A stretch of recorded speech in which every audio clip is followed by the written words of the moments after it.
Alright, time to get back to more All Tomorrow's content.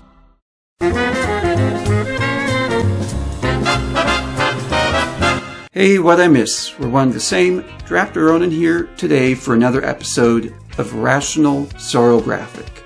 And we're here today at the docks of one of the largest cities of the Saurosapient's home world, Tuataria.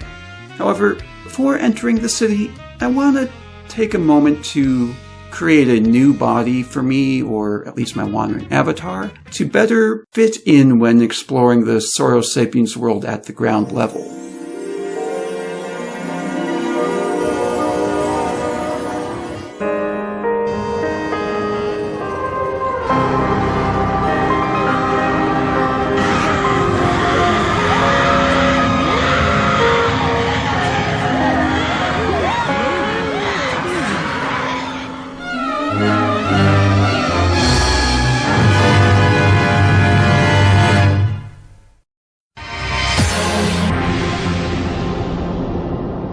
I'm Alec Gaither, and you're listening to SPR News. Pandemonium hits the streets today in downtown Tuataria as a strange, bipedal creature, neither saurian nor man-beast, was found wandering about, resulting in a wave of concerned onlookers on the verge of panic. Whatever it is, it's not one of our own. There's just nothing quite like it here on our planet. Its DNA doesn't match any known reptile or man creature, and it seems to have these cybernetic implants all throughout its body. It was even accompanied by a thing that can just dematerialize in an instant, only to reappear in this alien being's shadow, said Professor Veranoy Rexon of the Department of Biological Sciences at the University of Tuataria. The incident that had transpired today has caused quite a stir amongst the houses of the Sauros supremacy, with all 5 houses reaching an unanimous decision to enact a more isolationist policy towards exo-races from here on out. Yeah, so to avoid potentially causing any major disruptions to the established timeline, we're going to make our own Saurosapient self-insert for here on out. Which, if you want to watch the full creative process, there will be a card in the video in the top right corner right here, in case you haven't seen it in your subscriptions or recommended feed. But to give a very brief summary of what my new Sauros Wanderer Me is like, ta-da! Not too shabby. A bit light on detail parts, and it's still kind of a simplistic design overall, but my Wanderer's body, as well as my own original body, were rather lacking in detail already, so it's probably a fitting one-to-one conversion. Though I may add some more armor and accessories later off screen. Maybe touch up on the paint job too. Anyways, I ended up reusing the Model 0 Saurosapient's body for this build, while also adding parts from the mod of the day, Valachon's vanilla-style parts. Valachon, aka the lovely Allison Ghosts, vanilla-style parts are simply some of the best custom part mods out there, with the current version, as of the time of production, featuring over 60 brand new animated morphable parts that feel like they were professionally crafted by Maxis themselves, and even going beyond that too.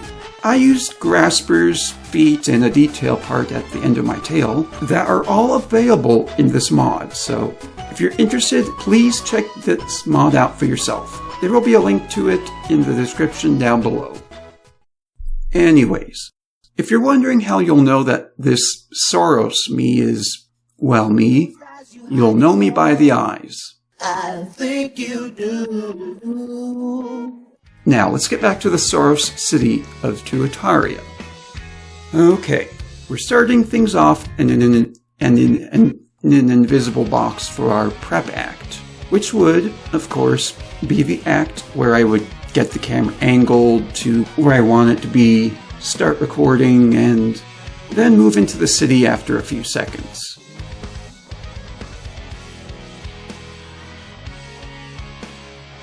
And here we are, the city of Tuataria. Oh, Gotta watch out for the traffic. Yeesh. And it looks like we have our first post-human species right over here. The Verman. This little guy here was actually one of the main reasons I wanted to start the Saurographic series in the first place, as they never really were properly introduced like Bobo. Bobo, what are you doing here? The city has ordinance against keeping man mules within the city limits. You go on back to the countryside now, you hear? That dim-witted, lovable oaf. Anyways, back to the Verman. I had envisioned the Verman as, well, a vermin. A man pet that went feral, living off trash and food scraps within their urban environment.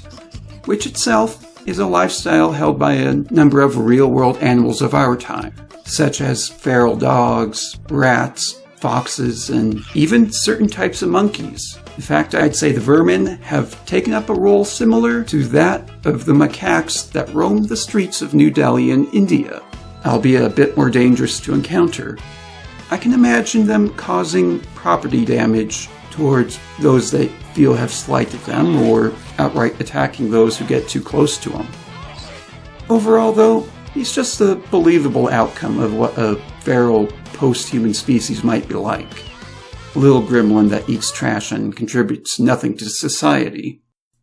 But getting back to the city itself, though, we have an objective for this adventure set, and that would be visiting the SETI-torium that sits just on the other side of town, which I think we'll make our way towards to help round out this episode. Let's see, I think it's this way. 12 seconds later. Okay then. So it's not this way, yeah, I think I'm lost. Oh, some of the Saurosapients have their own dialogues. How about that?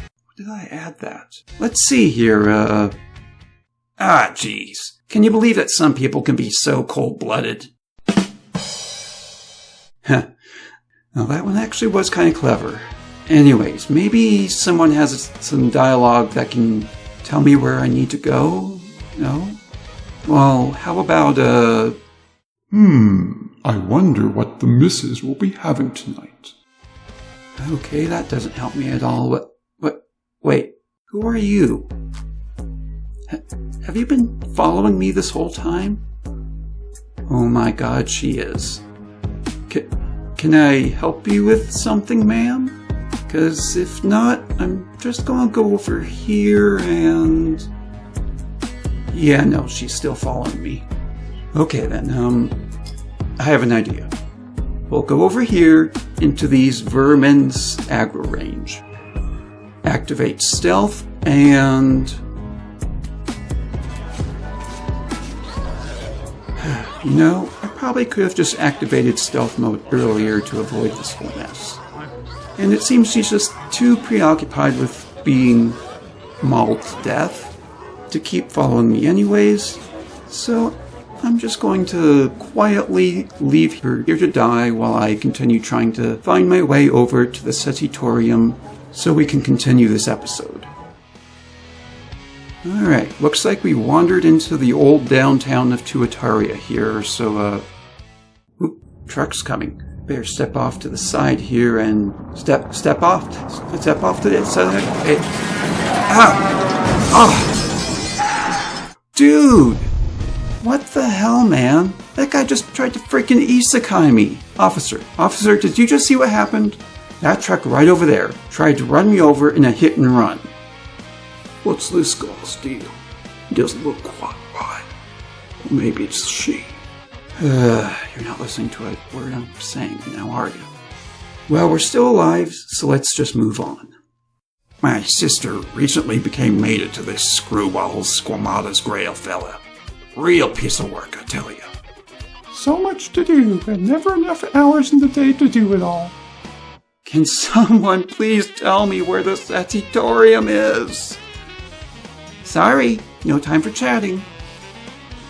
Then why did you stop to chat with me, you actual reptile?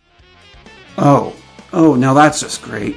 Now I get to be witness to some freaking police brutality in broad daylight. They're not all that different from us after all. You know what? That's it. I'm just going to call it an episode here before I lose my mind.